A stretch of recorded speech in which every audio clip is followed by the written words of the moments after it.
without further ado, I am going to kick off tonight's session, which is part 2 of our job search workshop. Tonight, we're actually going to talk about job search strategies. It does touch on a little bit of the subjects that we spoke about last week, which was our CV focus. Next week, we're going to talk about LinkedIn, which is one of my favorite subjects in the world. So if you haven't already registered for next week, go ahead and do that at the end of tonight's workshop.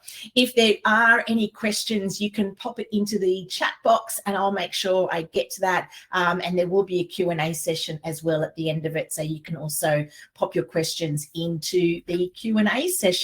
If you're ever having any trouble hearing me or if the camera goes frozen, just let me know and I'll make sure I attend to that. It's just me running it tonight. So I'm driving and talking, well, not driving literally, driving the workshop and talking at the same time.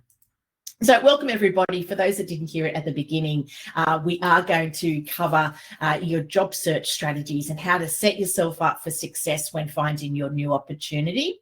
What we're going to talk about today is preparing yourself for a job search so that you are not just falling into the trap of applying willy-nilly. We're going to talk about different avenues of where you could find that next opportunity, from recruiters, from traditional job boards to places like LinkedIn and of course your network. I'm going to give you some quick tips on creating a CV that is really going to see cut through. It is in addition to the webinar that we spoke about, that I hosted last week. So it's just a quick preview into the CVs. Let me know if you want the link to that webinar.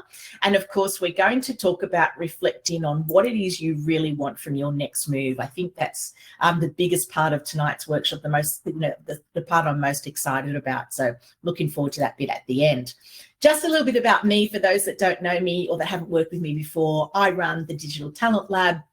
And I also have recently launched a business called Career Architect. So the Digital Talent Lab is my own recruitment agency. I launched it almost 12 months ago to the day. And what we focus on with Digital Talent Lab is recruiting people across the digital and marketing space.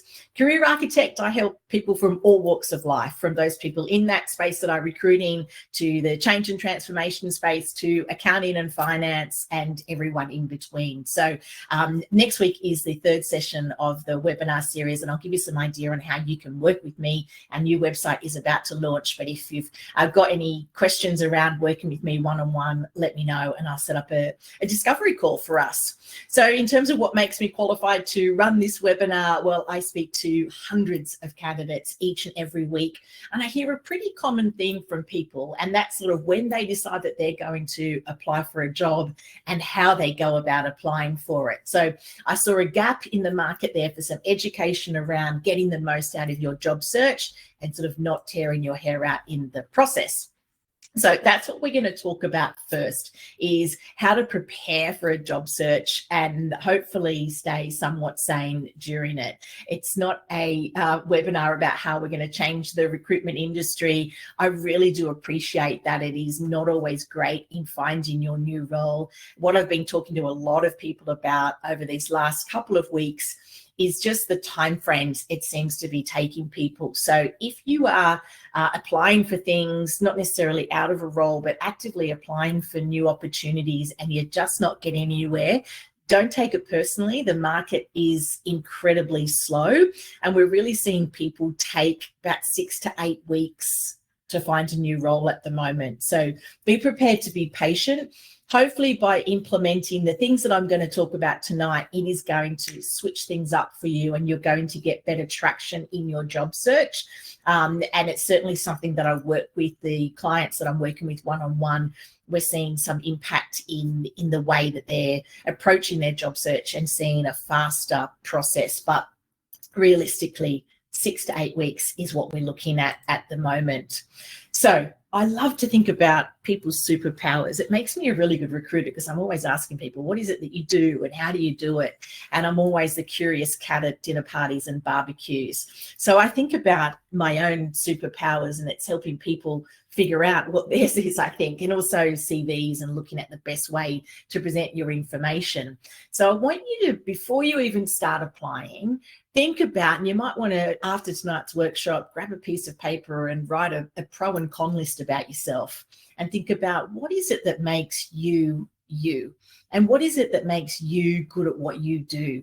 And that's what I want you to think about bringing out on your CV, but also when you think about the roles that you're going to apply for, what is it that, is going to tick off those boxes of what a business wants and what you can offer.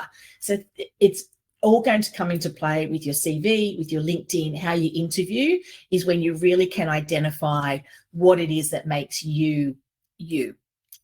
So if you know me well enough, you'll know that I've got a crazy sneaker collection, and I'm always, it's on my wish list of every payday. My wish list involves around sneakers in particular.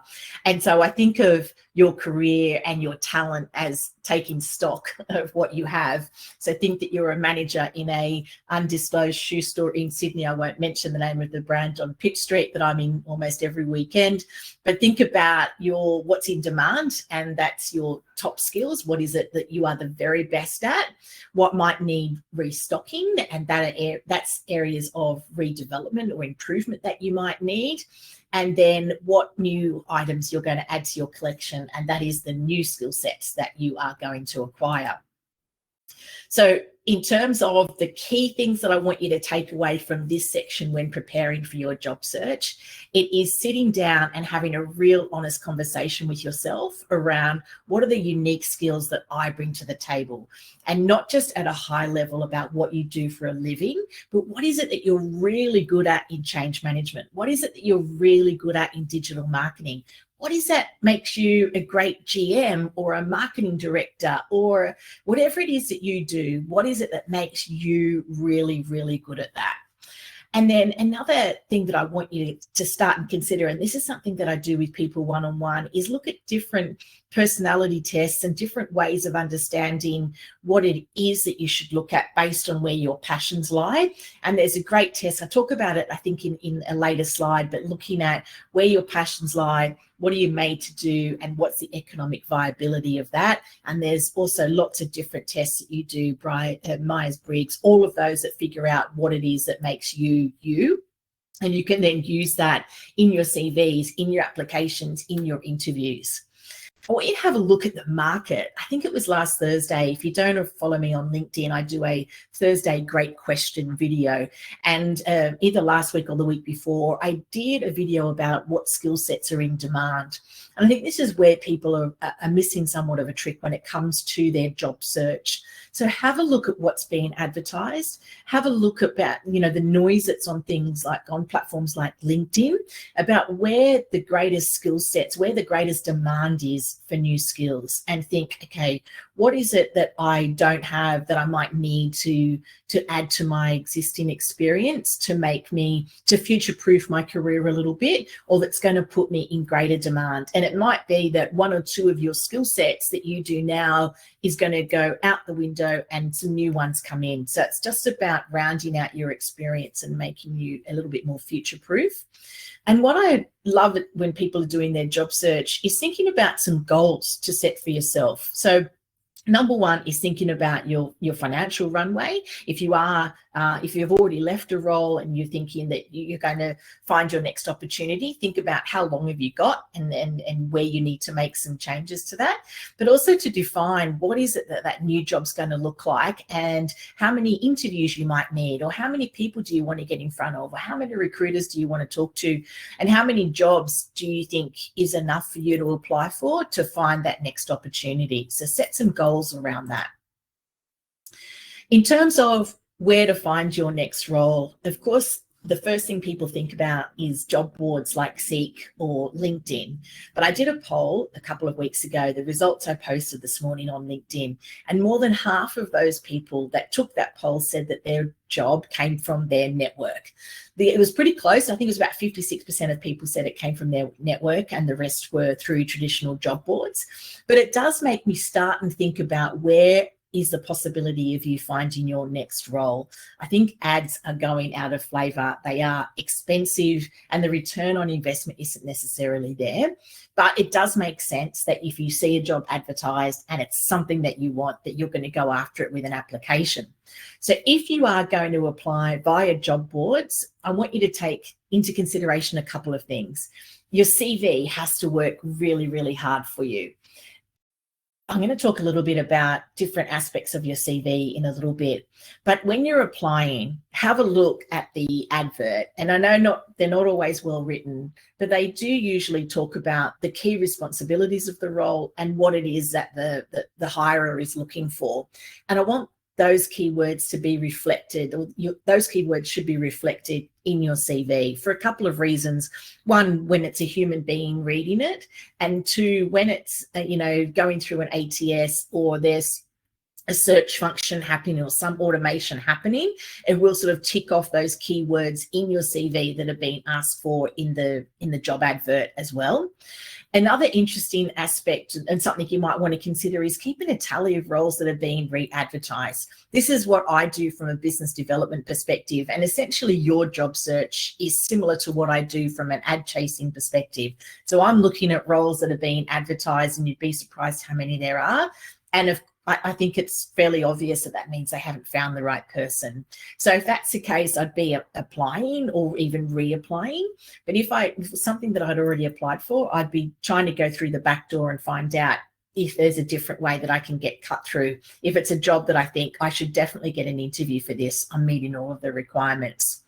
And another area is, of course, company pages. So with ads becoming more expensive, businesses are advertising on their own company pages as well, or on their own career pages. So definitely don't forget, if you're making a list of the businesses that you would really like to work for, head on over to their career pages and look at what are they advertising, or even what are they talking about on LinkedIn in terms of roles that are potentially coming up on their teams. I did see that one of my connections in the change space today at AMP spoke about a large number of roles that they were going to be seeing at AMP. So again, it might even just be in someone's posts that you read about on LinkedIn.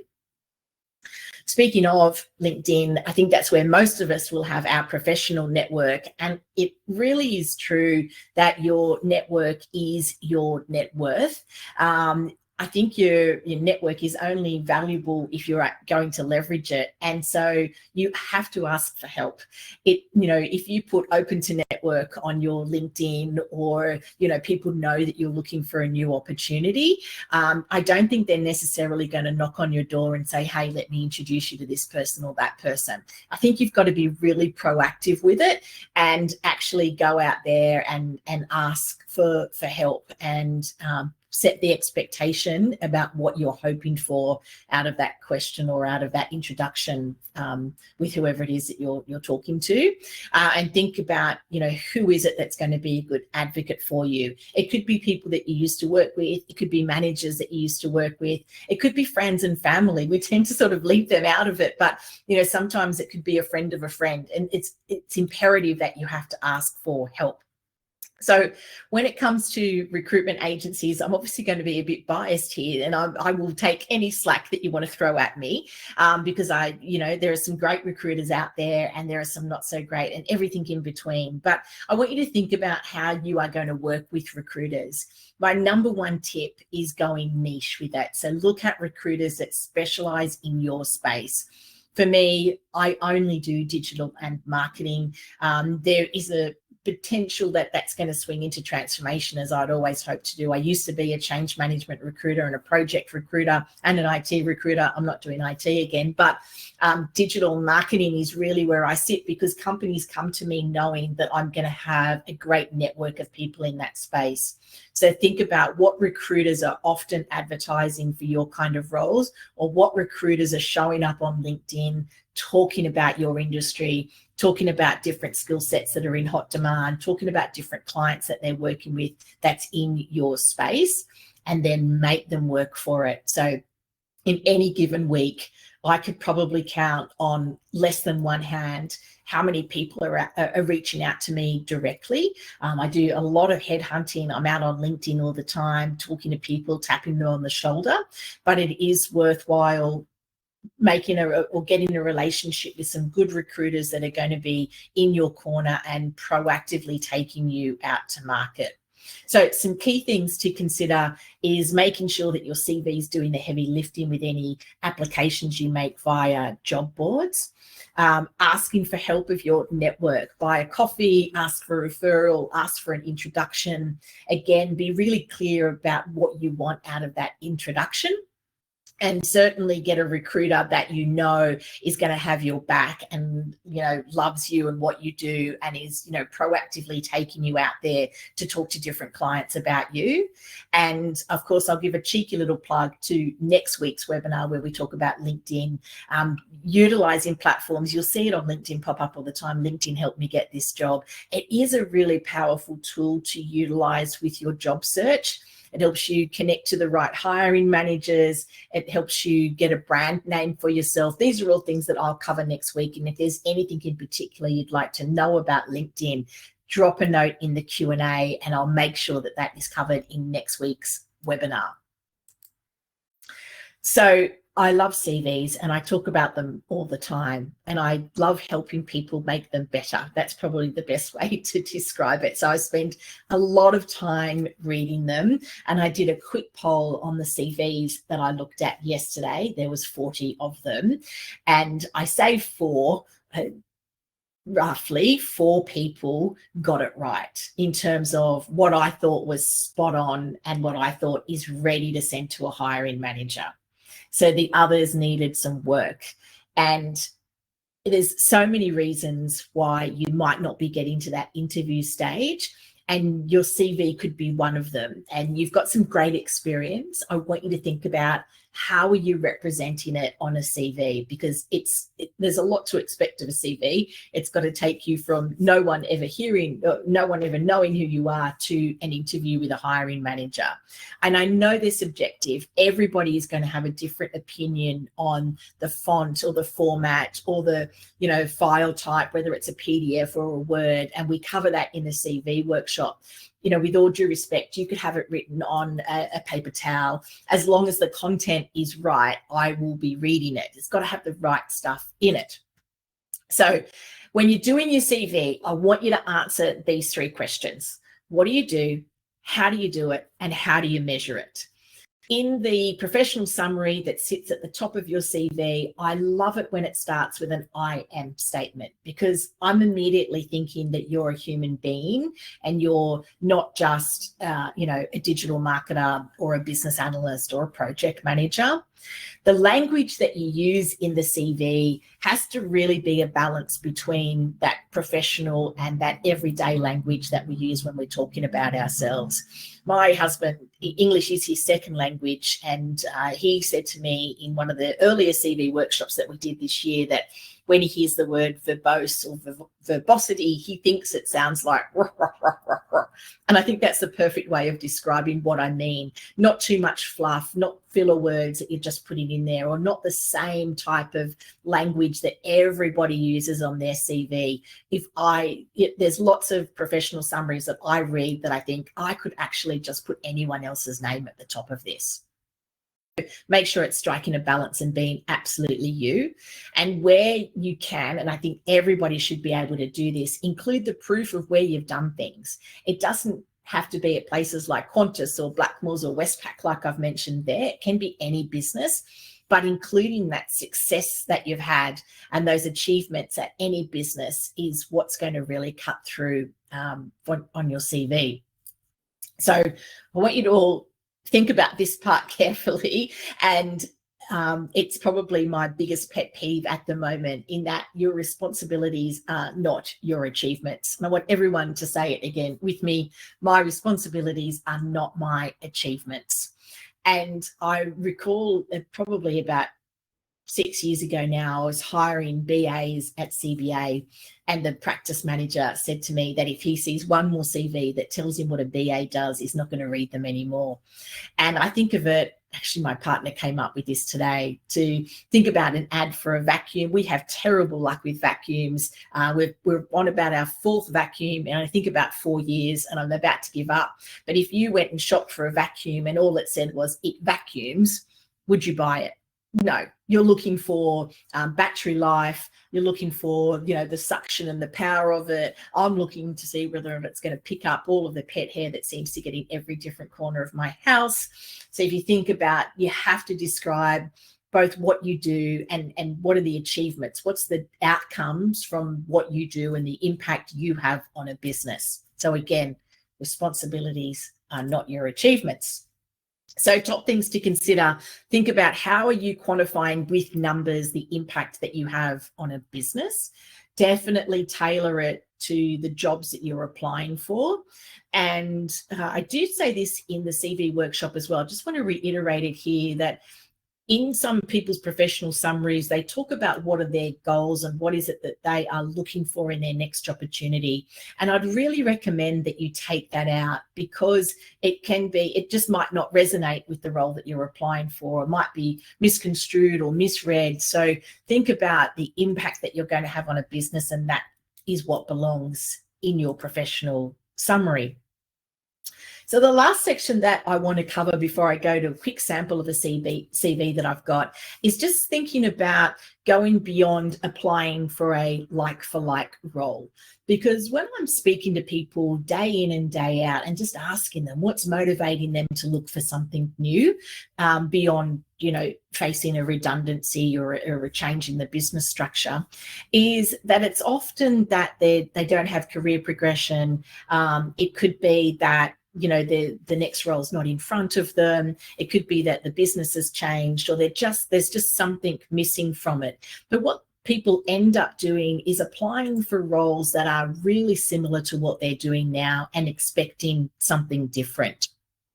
So in terms of getting clarity on what is next for you, is when you think about the career journey that you've got in front of you.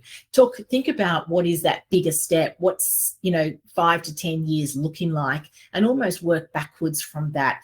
For some people that are on tonight's webinar that are at the more senior end, thinking about what is that next big role and how are you going to get there, what's missing from some of your skill sets that you need to include, and exploring different industries or different roles that have not been on your radar, but do tick that box of what it is that you want to do with the rest of your life.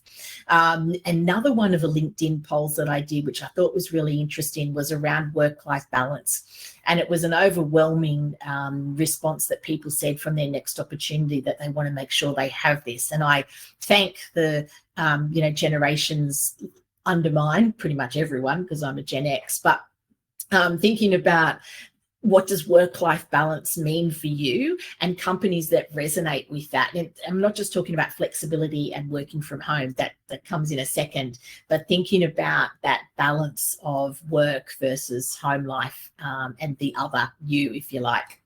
So definitely look for growth adventures. I love this way of talking about roles that you can sink your teeth into, roles that are going to give you a bigger and better leap up the corporate ladder if that's what you're looking for, and looking at what does that advancement look like in your target company. So are people being promoted? Have you seen people move on onto different opportunities on LinkedIn? Is the CMO at that business, have they been at the business for 10 years and had 4 different roles? So look at what advancement looks like within those businesses. Definitely flexibility and working from home is going to be on our radar for a very long time. I think on days like today, I would love to be in an office because I've been freezing and I'm determined not to put my heating on during the day. I'd go into a warm office for sure. I think businesses should be promoting that. But think about, what does that flexibility look like for you? What does working from home look like for you? Are you actually craving that connection and that collaborative environment that being in an office can offer? And therefore, sort of, what's your give and take? Is it 3 days a week that you want to be in the office? Is it none? Is it fully remote? What does it look like? But also, how is that affecting your career development? And I'm not talking about if you're in a business that is fully remote and everyone is on the same playing field, but if you spend more time away from the office than your peers, I want you to think about what are you missing out on in those sort of water cooler moments, or you walk past your manager, or you walk past their office, or you're in a meeting room together, or you're grabbing lunch or coffee. coffee. Just think about what impact being in the office less is having on your career. And the last thing is not to panic buy. No 2 a.m. applications, no end of quarter, I didn't hit my number applications. So try to resist that urge. Of course, if it is a terrible environment, absolutely go ahead and apply, and let's get you something that's amazing. But I was once the captain of a dragon boat team, and I'd absolutely had enough at 2 a.m. one morning, and I emailed the whole board my resignation, and my co-captain rang me the next day and said, I'm not accepting anything that happens at 2 a.m. So resist that urge to apply for things out of desperation when things aren't going well. Take a step back and take some stock and weigh up the different options. So the concept that I spoke about, I'm sure a lot of you have already heard about, but at the beginning I mentioned the hedgehog concept, which is from Jim Collins's book, Good to Great. And I think it's a really clever tool at looking at what it is that you really love to do, what are you built to do, and what are you good at, but also what is the economic viability of your passion and your skills, and definitely bringing into those key areas of in-demand skills that we're going to see in the future. So definitely no applying for roles when things aren't going well at work. Sit down, have a chat to your manager, talk about what's next for you in a business before you're making that exit. A lot of the feedback that I get from hiring managers is people that have left roles without securing another one. It's about 50-50 whether or not people think it's bad optics or not. So it is something to consider. Definitely thinking about, what does your next role have to have? Just like businesses are putting together a list of what they want from candidates, you should have a list too of what you want from a business and what you want from your role. Future proofing, I think I've spoken about that enough tonight, just thinking about what are those skill sets going to be in demand in the future, and looking at someone who's got a role that you want in 5 to 10 years and work backwards. What was their career path like? What's missing from yours? Is it leadership? Is it certain technology? Is it certain industry experience that you need? And work backwards in terms of what's next for you. So I'll do a quick recap on the CVs. This is a template that I shared last week, and I'm more than happy. It doesn't normally look like this. This is just the way it gets presented on this screen. It is normally an A4, landscape document. Pete Maverick is, for all of those that are in my age group, a top naval aviator out of Top Gun, but he's also a digital marketer. Who would have known it? And he's been a pretty successful one. But what this does is, I just want you to look at, as I said, it does look differently when it is on paper in that landscape version, but it does look at his profile. It is a little bit long, I do give him that, but and all of these results are made up by me, by the way, but it does talk about the language. I'll share this with everybody. The skills are down one side. This is a column-based CV that I use all the time. I've deliberately left a photo off because I know it's very subjective. I don't mind a photo, but it can open you up to certain discrimination, that's for sure. If in doubt, leave it out. And this is then the second page. And so what Pete's done is he's kept that consistency through all of his roles. He's got some bullet points on his expertise here, and he had the skill sets on the front, so that's going to pick up on any ATS.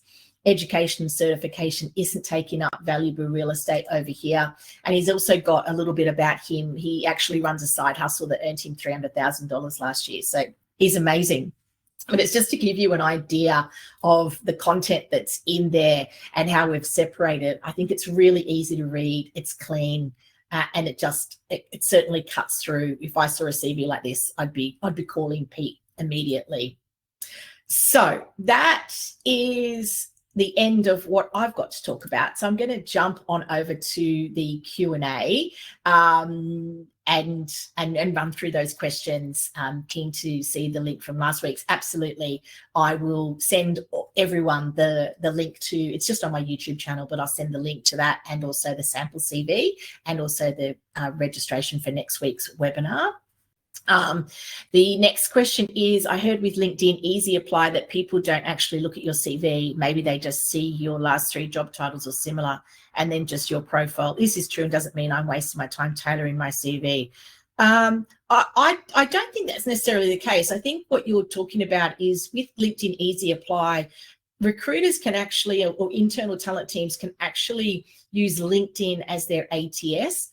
I would expect that most are taking your CV and putting it into their own ATS so that they've got it there. I don't think they'd be using LinkedIn to run through the process. As I said, I'm certainly looking at each and every CV that comes across my desk in the spaces that I recruit in for sure and that I coach people in. I would expect that there's not that many applications, even if it says that on LinkedIn, they wouldn't be. The other question is, I struggle with achievements. I can't find big savings I made or numbers, or maybe I was only around for an early part of a project. How can I deal with this? It is something that a lot of people have trouble with. Again, it's a little bit of another one. Well, I don't have that many superpowers. They all seem to be related around CVs. That I can probably help you find something. So if you want me to, I'm going to take a note of your name. I'll send you an email and let's set up a quick 10-minute phone call and see if I can help you find them first, because I guarantee you I will be able to. If not, I'll buy you a coffee if you're in Sydney, if that's okay. Should they always be one page? What is the recommendation? You can make your CV as long as you want. I don't think one page is enough unless you're a recent grad or you've got 1 to 2 years worth of experience. Even then, I would expect that if you've got 4+ years of experience, your CV will probably be around 2 to 3 pages long. Pete's was 2. But that's also because, I was making up his experience. He only went back, I think, to 2018, it says there. I like to cut it off. Again, I spoke about this last week. There's usually a natural gap in everyone's CV at about the 10-year mark. Might be 9, might be 12, but there's usually a gap. And that's where I would probably leave it. I'm not sure whether or not anyone's reading any further, but, there'll always be someone. I like it. I like to read to the end, just to see if there's some interesting information. I'd want to know what Pete's side hustle was that made him $300,000 in a year.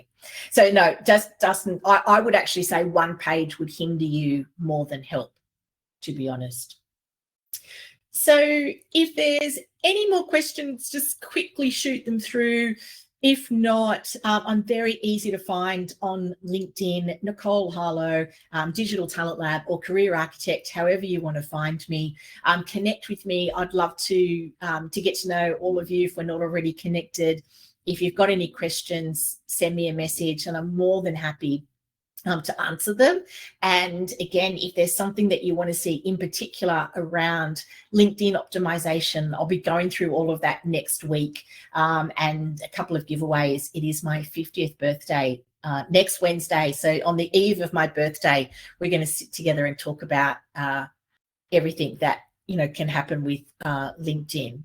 And you're welcome. Thanks so much for joining me. I really appreciate your time tonight. I'll let everyone head off. I'm going to go and have some dinner and warm up a little bit. Hopefully I will see you next week, and everyone have a great evening. Thanks so much.